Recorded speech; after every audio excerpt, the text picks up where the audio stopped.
Why, hello there YouTube and welcome to a Who review, and it's Flux Friday. So, you know where I'm going with this? I'm reviewing another chapter in the Flux series, and this one I'm reviewing chapter 2, War of the Sontarans.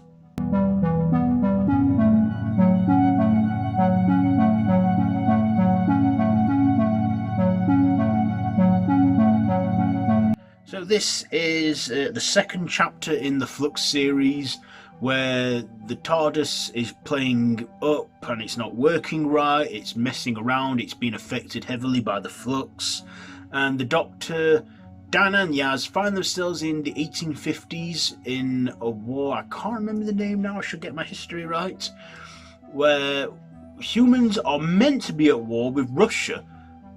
I know, touchy subject at the minute, but instead of it being the Russians, they are the Sontarans, and they've been fighting against them. And of course, also Dan and Yaz disappear throughout time.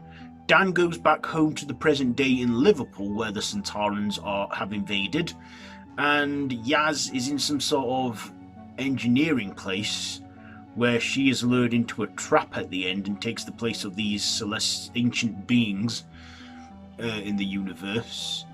And of course the Doctor then teams up with this nurse woman, I can't remember her name now, but she was a real person, and they work out what's going on, they find out how to fight these Sontarans, and with the Doctor being the Doctor, they resolve the issue, they stop the Sontaran invasion and the war for now.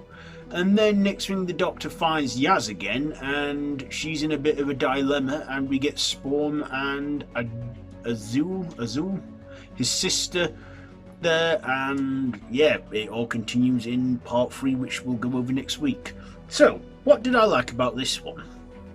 Well, I liked that we got some history in there, but the Sontarans, I like the Sontarans. I like that they brought back the classic look of them with the silver like spacesuits and the dark brown like makeup and stuff they wore. Yeah, it's like they gave the, like I say, classic Sontaran look there, which I've seen of course throughout the classic era, and in the revived era I do like the redesign of them, but just goes to show that these classic Sontarans still exist and they still can be in the show. So I like the classic look for the Sontarans that were back, very reminiscent of it all.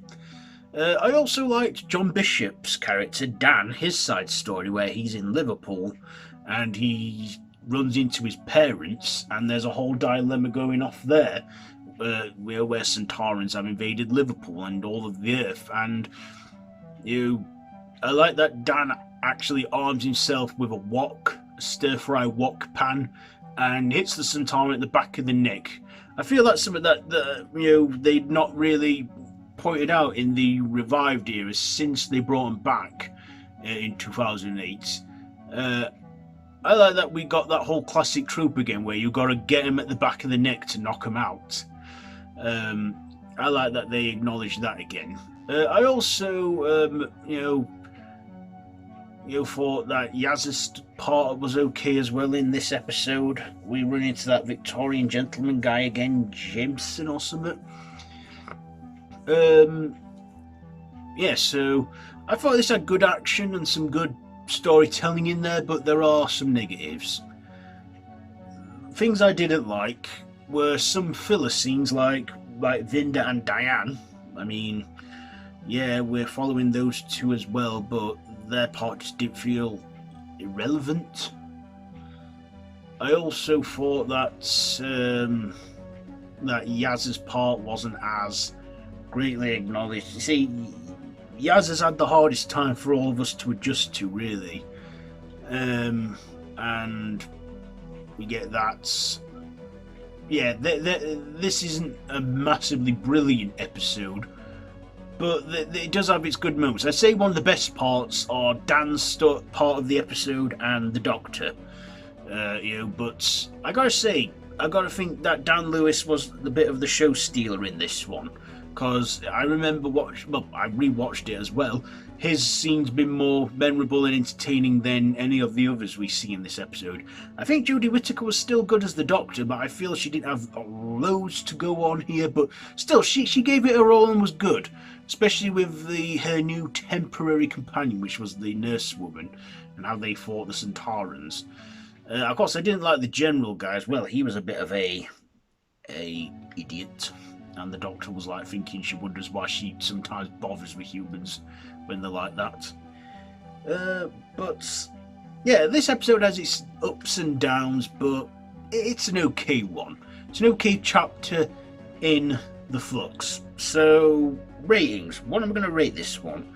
I'll give the performances an 8. The visuals, I'll give them an 8. The writing, I think I will give it a 7, and my personal, I'll give that a 7 too, because it's an okay one, just not too brilliant, but I do have my favourite episodes of this series, which we will get to eventually.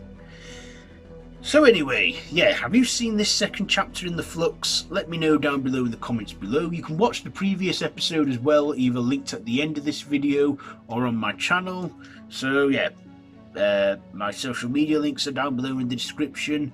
Feel free to subscribe if you haven't already and to hit that notification bell. So I've been Davros the Whovian, and this has been Who Review Flux Friday. So until next time, run for your life.